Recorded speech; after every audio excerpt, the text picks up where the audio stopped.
எண்ணெய் நிறுவனங்களுக்கு பயனளிக்கும் வகையில் கலால் வரியை குறைத்த ஒன்றிய பாஜக அரசு. நுகர்வோருக்கு பயனளிக்கும் வகையில் பெட்ரோல் டீசல் விலையை ஏன் குறைக்கவில்லை என காங்கிரஸ் கேள்வி.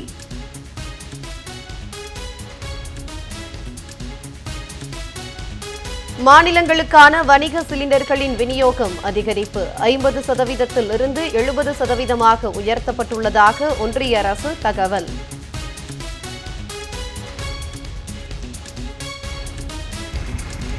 விருதுநகர் மாவட்டம் சாத்தூர் அருகே திடீரென ஏற்பட்ட காட்டுத்தீ. பட்டாசு ஆலைகள் மிகுந்த பகுதி என்பதால் பரபரப்பு.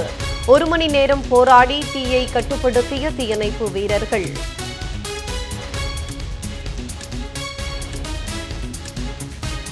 அரசு பள்ளிகளில் அதிக எண்ணிக்கையில் அறிவியல் ஆய்வகங்கள் உள்ள பட்டியலில் தமிழ்நாடு முதலிடம். ஒன்றிய அரசின் ஆய்வறிக்கையில் பாராட்டு. உயர்கல்வி நிறுவனங்களின் பட்டியலிலும் தமிழ்நாடு முதலிடம் பிடித்து சாதனை.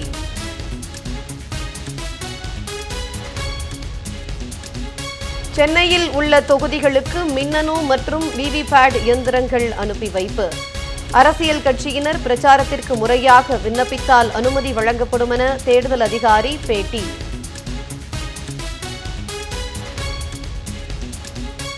நாடு முழுவதும் பாஜக எம்பிக்கள் எம்எல்ஏக்கள் 44 பேர் மீது பாலியல் குற்றச்சாட்டுகள். கோவா மாநில பாஜக நிர்வாகியின் பாலியல் அத்துமீறல் வெளியான நிலையில் பகிரங்க குற்றச்சாட்டு.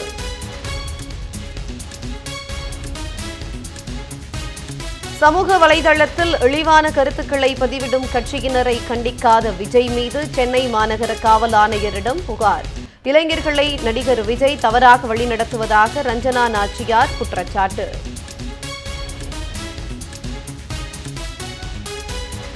சிவகங்கை மாவட்டம் கீழடியில் 11ஆம் கட்ட அகழாய்வு பணிகள் தீவிரம். சுடுமண் கிண்ணங்கள் கண்டெடுக்கப்பட்டுள்ளதாக அதிகாரிகள் தகவல்.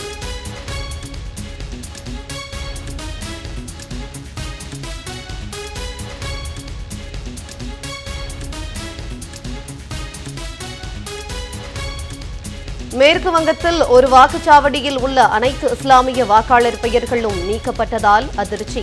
தேர்தல் ஆணையத்தின் ஒருதலைபட்சமான நடவடிக்கை அம்பலமாகியுள்ளதாக எதிர்க்கட்சிகள் குற்றச்சாட்டு.